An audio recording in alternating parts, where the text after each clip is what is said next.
the fight between Canelo Alvarez and Terence Crawford, scheduled for September 13th, has become one of the most talked about events in the boxing world.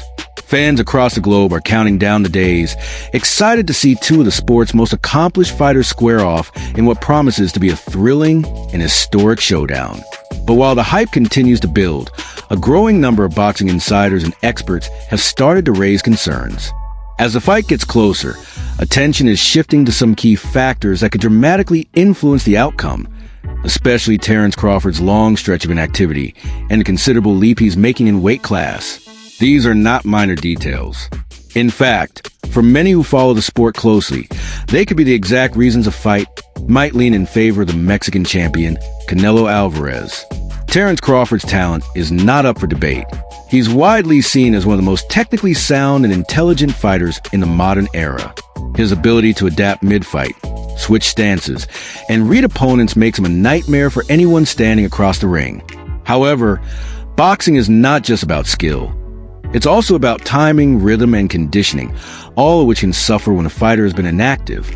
Crawford has spent long periods away from the ring, and he hasn't competed at the super middleweight level before. That combination is risky. Facing a physically stronger opponent like Canelo, who has been consistently active and comfortable at that weight, means Crawford will be fighting not just his opponent, but also his own body and the clock. Respected boxing trainer Manny Robles added his voice to the conversation recently.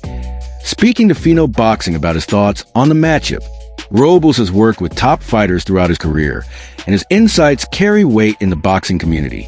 While he praised Crawford's technique, calling him one of the best pound-for-pound fighters in the world, he didn't ignore the realities of the sport.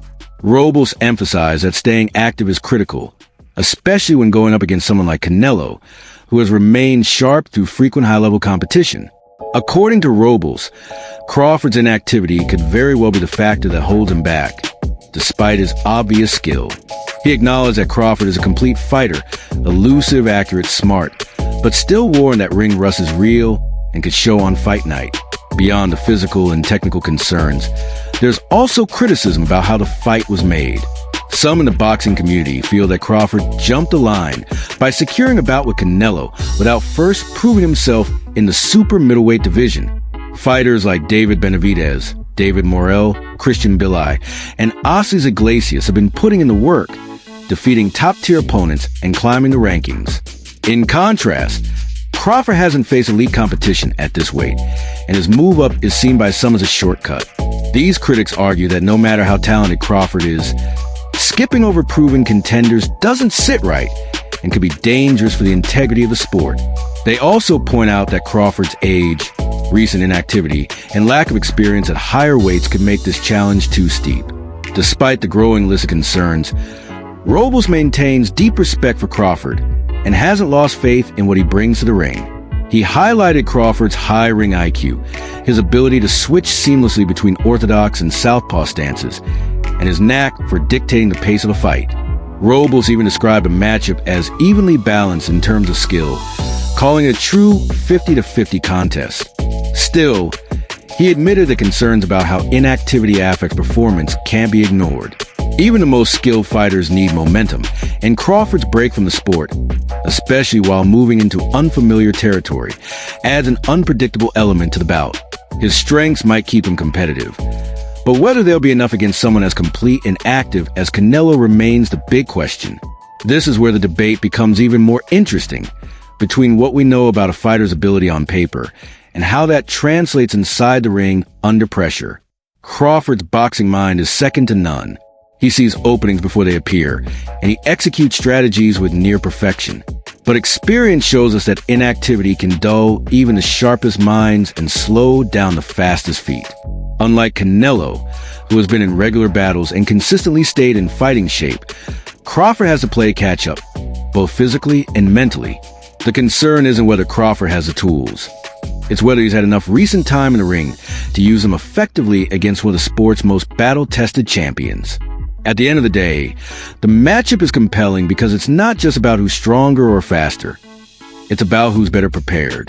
Canelo comes into this fight with momentum, a deep resume in the super middleweight division, and the advantage of being comfortable at this weight.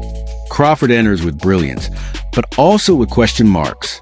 Has the time off taken a toll? Can he carry his power and speed into a heavier division?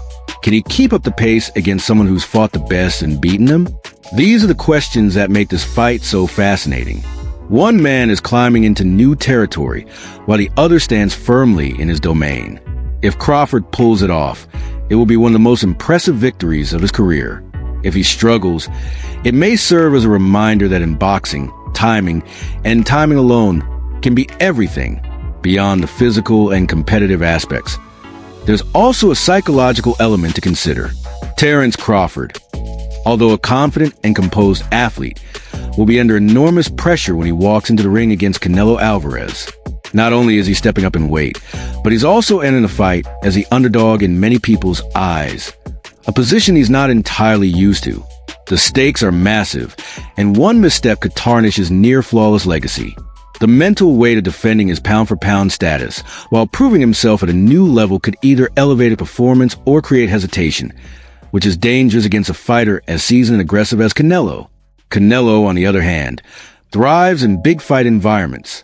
He's been on this stage countless times, facing legends, fighting under the brightest lights, and carrying the expectations of an entire nation on his shoulders.